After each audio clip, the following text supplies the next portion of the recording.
The family support that we needed was there, and everybody was willing to help, but there was a catch. I had to grow up really fast, super fast.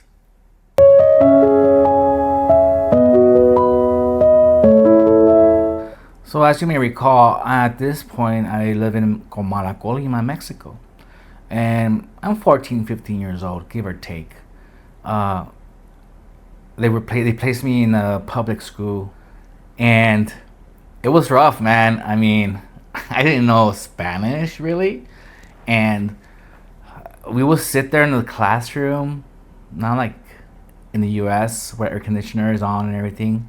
You remember this place is hot and humid, so we're sitting there, no windows, just open to the outside, and the teacher's just dictating in Spanish, and I'm trying to catch up. I don't even know how to spell simple words, but she's at it, and she doesn't forgive. And I remember she having one of those long rulers, man, and she, like you would see back in TV back in the day, she would just whip it out and somehow reach the last one in the classroom way in the back.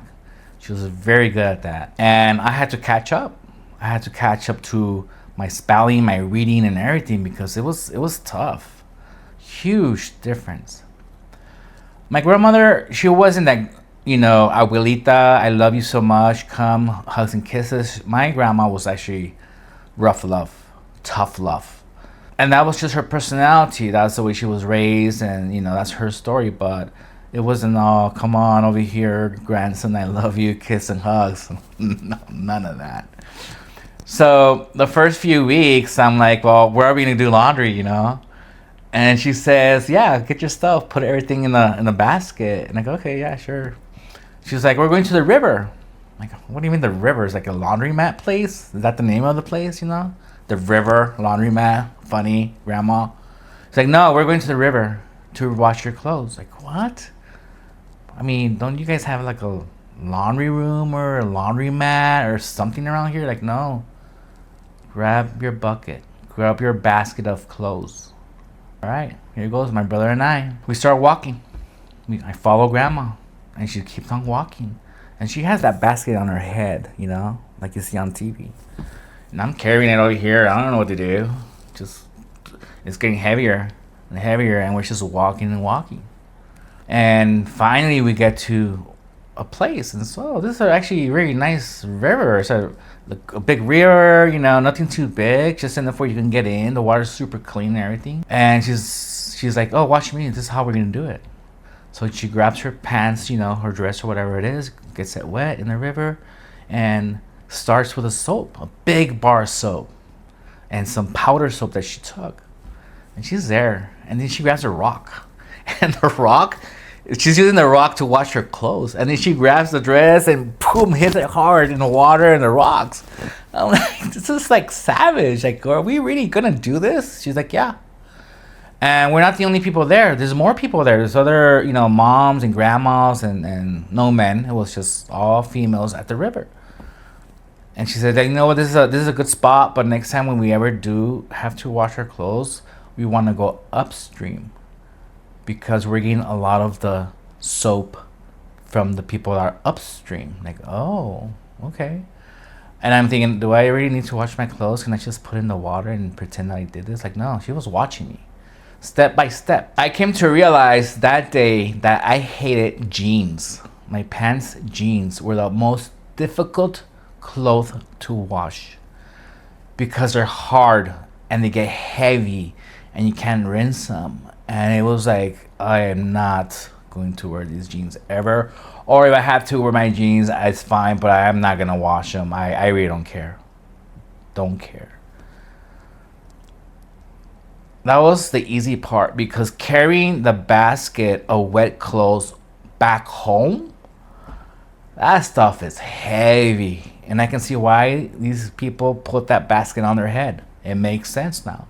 And as I can't do this again. This is really, are we really doing this? We did it a few more times. But grandma is grandma. She's getting older now. So somewhere, mom maybe or uncles or the family decided to put in Mexico. It's very common. It's called pila de agua. I tried to find a translate for it, but it's not. There's no translate. Basically, a big cylinder block with cement inside. Big square one. You're right there where the water faucet is, outdoors, and it's a huge thing. And that's where the water would be stationed, like a tinaco or a water storage outdoors. And it doesn't have a lid; it's just open. Anyway, look it up, pila de agua. And oh, this is nice, man. We don't have to go to a river anymore, right? So she said, yeah, we don't have to go, but we have to fill up the water. It's brand new. We have to let the water fill in and everything, and it gets pretty full. After a while, the algae starts to grow in it, so we have to empty it and clean it. Like me, there wasn't no one else going to do it. It wasn't like call someone and they're going to come and do it for us. I literally had to go in there and clean all the algae in the water. But it worked. I was happy. I don't care. I don't have to go to the river anymore. This is an upgrade, man. The only problem was that our water service ran only between 1 p.m. and 3 p.m. So you had to catch all the water possible you could, because if you forgot to open the faucet outdoors, you didn't have any water. You're stuck until the next day. And we used that water also to take showers and bath. So when it was cold, we literally had to get a bucket made of metal, get the water in there from the pila de agua, and put it in the stove, gas stove of course, and turn that puppy on. Let it boil.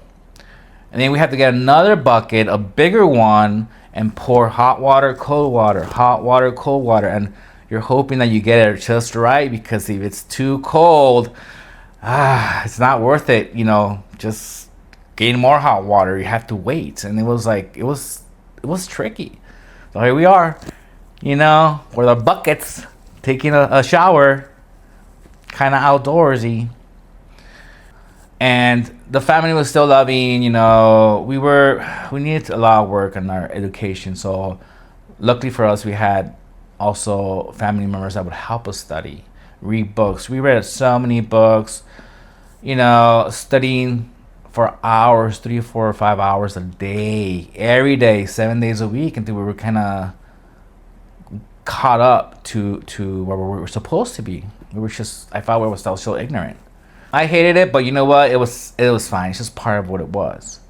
And then after that, I was a lot better at writing. So we were catching up. We were doing pretty good, but we read a lot of books in Spanish, of course. And I'm learning because obviously my main language is English. Things got better. I felt freedom. I wasn't part of the drama of my mom and the stepdad. And I was like feeling good, light. And we started playing soccer. Remember now, I was overweight. I was chubby. No, that changed. 2 months later, man, I was like a stick. We played soccer. I was in a soccer team. Nothing fancy, just, dirt soccer fields. Our white shirts, we just put our name on it, or with a marker put our number on it, and that was about it. And I had a first job when I was about 15 years old. I used to wash, my uncle has a mom and pop car wash and oil change, legit, mom and pop, nothing like these days. And hand wash. I would be there with my brother and my 2 cousins the same age, and we'd be washing the cars. Vacuuming and using the bucket to throw the water onto the cars and all that kind of stuff. We did that a lot on the weekends, because during the week we were of course in school and studying a lot. That was different. So I was literally just working at that age already. And we used to play also soccer in the street. 4 o'clock rolls around, 5 o'clock rolls around, it's getting dark, and all the kids, we just go outside, look who's available, all the kids, hey, let's go play, yeah, get who has the ball, my turn, your turn. And we start gathering right there in the middle of the street, small streets of course, and we're all having fun. And then the parents or the grandparents, they open their little doors and they get a little chair and they sit right there and they all start talking and they watch us play. Once in a while you have a car, truck, carro, car, Everybody just moves, and the car goes by, and we start playing again. And all the parents are out there, all grandparents and little chairs talking. Really, really family-oriented place, and that for me was huge difference. I love that, man. Loved it.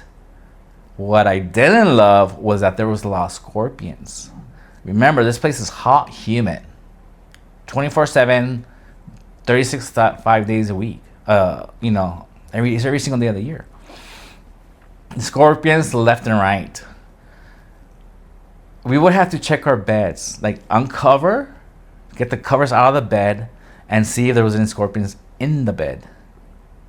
And yeah, sometimes there were, or under the pillows, typical in your shoes. And I hated that.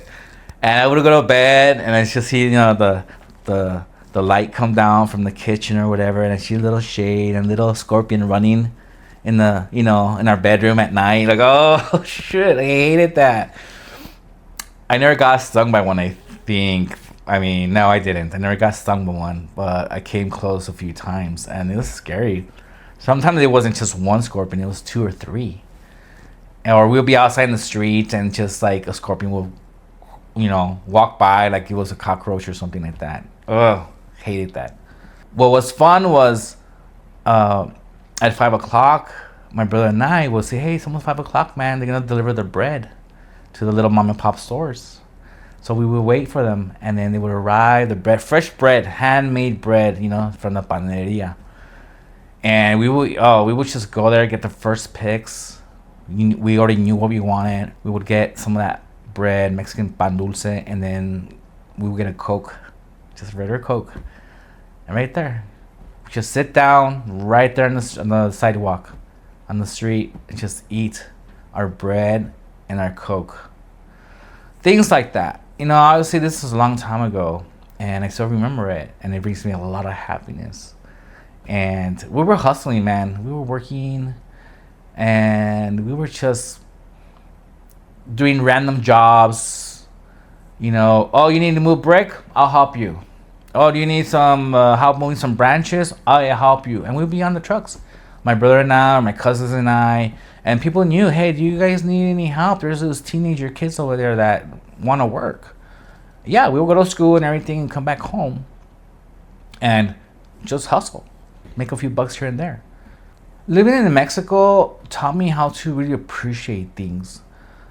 Other conveniences that we have today, I go to work. If I want coffee, I just drive through coffee. Not that it doesn't exist now in Mexico, but back in those days, in a little town, of course it didn't exist. I mean, we didn't even have TV. So now I appreciate all the infrastructure and everything that we have now these days, So convenient to the modern life, and I appreciate it. And today, I'll put it this way. I'll tell my wife I am gonna do laundry because I do laundry at home. And she says, no, don't do laundry. It's, just relax. And wife, I'm gonna just do laundry. I'm gonna get the clothes, put it in the washer, let it do its cycle for 1 hour, and then I'm gonna grab it and put it in the dryer and let it do the cycle. And I tell her, it's not like I'm going to the river to wash my clothes. It's not like I'm going to hang my clothes outdoors in pins and let the sun make it cardboard. I'm gonna put it here in the dryer with the dryer sheets. It's gonna be just fine. I'm gonna be watching TV in the meantime. I appreciate it, and she tells me all the time, oh, don't do laundry, so much work. It's not. It's just great. I love it. No big deal. Yeah, it says laundry, but I gotta look at the bright side of it, right? When my mom finally moved back to Mexico to be with us, I thought that she finally chose us and wanted to be with us. But then she chose him again. Remember, stay strong, stay present, Pops. Thank you for listening.